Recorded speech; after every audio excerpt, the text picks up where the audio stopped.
is not okay. This needs to stop.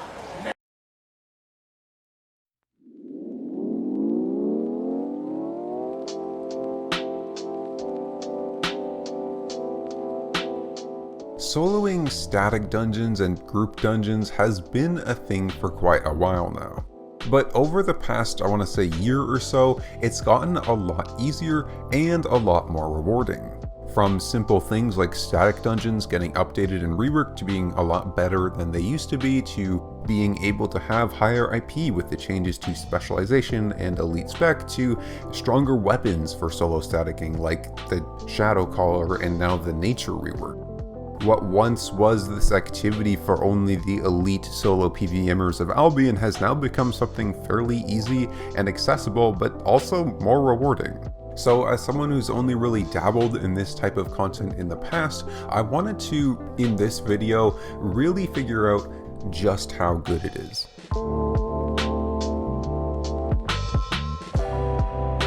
So for my method, I tested out 2 static dungeons and then a group dungeon as well, all in the yellow and blue zones of Albion. Because I was in the yellow and blue zones, I also faction flagged up and tracked the faction points that I gained from doing these dungeons as well.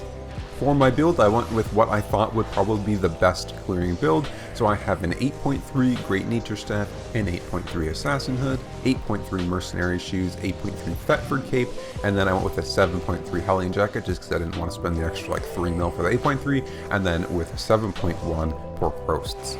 For abilities on my Nature Staff, it was Thorn Growth on the Q, Protection of Nature on the W, and Energetic on the passive, and for my armor, Assassin Hood, obviously Meditate, Chest Piece, Life Leech, and then choose Refreshing Sprint, along with the Balanced Mind on all 3 pieces.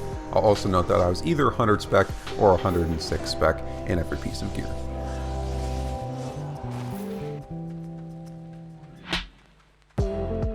Okay, moving on to the interesting stuff and the results. I started out with soloing group dungeons using 5.2 dungeon maps, and I was receiving around 1.5 mil fame an hour and around 12k faction points per hour.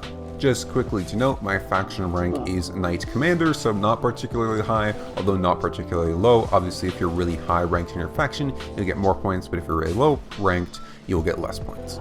I will also just briefly touch on the money here.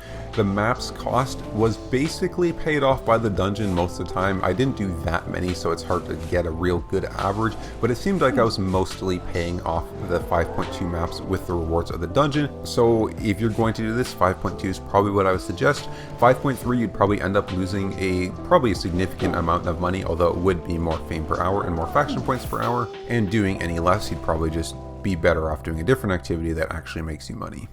Next on the table was tier 4 static blue zone dungeons, the undead ones, and for these ones I was reaching around 1.7 mil fame per hour and around 14,000 faction points per hour. Lastly, I was going to check the tier 5 yellow zone statics. Those are the ones that will probably give the best rewards.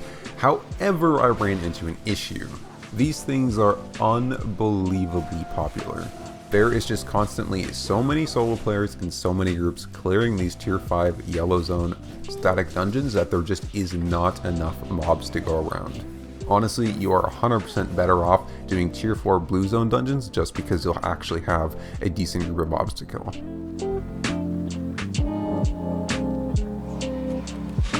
Okay, so this last section, if you just wanted to look at the results and see sort of how much fame you can get from soloing static dungeons, you can ignore this last part. I'm just going to talk a little bit about the experiment that I went through, some things about it, and then my thoughts on soloing static dungeons and solo group content as a whole. So just starting off, I think I hit the nail on the head for the build. The Great Nature definitely seems like the best option for the highest potential fame per hour when you're soloing group activities, especially in the safe zones where you can go like that 8.3. As you can see here, the size of the pulls that you can do is absolutely absurd. Honestly, doing the solo group dungeons would have been the fastest if you could pull more mobs together. The limiting factor of doing the solo group dungeons is actually the fact that the mobs can't really leave too far past the room, so you can only really get a total of maybe 10 mobs when you're lucky together. In static dungeons though, you can pull like 20, 30 like I am here, and you're perfectly fine. However, this also means that the Great Nature isn't the best if you don't have like a lot of mobs to kill. So the tier 5 yellow zone dungeons, for example, that didn't have many mobs up to kill due to the sheer amount of people, the Great Nature is definitely worse than things like the Shadow Caller because it just doesn't have as much damage. Similarly, the build could be optimized a little bit more. You could definitely get probably even significantly higher rates if you optimize the build a little bit more. So I went with a pretty safe approach with my build. The Hellion Jacket, for example, is mostly used for sustain and not damage, as well as the food pork roast, again sustain based food. Those could both be changed out for more damage if you can survive the pulls. In fact, if you were like really into this content, you could buy an 8.3 Stalker Jacket, an 8.3 Cleric Robe, and an 8.3 Hellion Jacket and just swap them out depending on how big the pulls are, and you could really optimize your fame gains. Also, I'm basically always asleep at the most dead times of Albion, so like that, I think like 4 to 5 UTC is when the population of Albion is the lowest. If you went on during those times, it could be possible that the tier 5 yellow zone dungeons actually don't have that many people in them, and you can do this in there, meaning there is potential to do those, maybe if you play at those dead times of Albion. Just for reference, if we take my numbers from the tier 4 static blue zone dungeons and apply them to the yellow zone dungeons, so if I were to do the exact same thing, get the exact same amount of fame, except in the yellow zone, you'd be earning just under 2 mil fame per hour, and just as a reference, if you went to the black zone, it would be around 3.3 mil fame an hour. So anyways, all that really is to say, I was probably sitting at around the average fame that you could expect if you have the similar gear and specialization that I do. However, you could also optimize it to get a little bit more. In fact, I don't think it's unrealistic to assume that somebody could be getting 2 mil fame an hour in blue zone dungeons. Now, as someone who has tested a lot of activities in the game and looked at their fame and silver per hour, I can tell you that 2 mil fame per hour in a blue zone activity is problematic. 2 mil fame per hour is basically the mark of a good fame farmer. Solo dungeons, for example, usually give under 2 mil an hour for fame, unless you're doing like the really optimized like 8.1 good clear set dungeons. Soloing open world mobs is probably like the single best fame in the game right now. That's usually around like 2.3, maybe 2.5 mil fame an hour, depending on your set and time of day. Being able to reach 2 mil an hour completely safely is kind of crazy. It definitely does have its downsides, like having to invest pretty heavily into a nice clearing set. Like I was using 8.3 on almost everything. My set was probably almost 10 mil, and you really don't make too much silver, but again, you're not losing anything, and the faction points that you get do pay you out a little bit.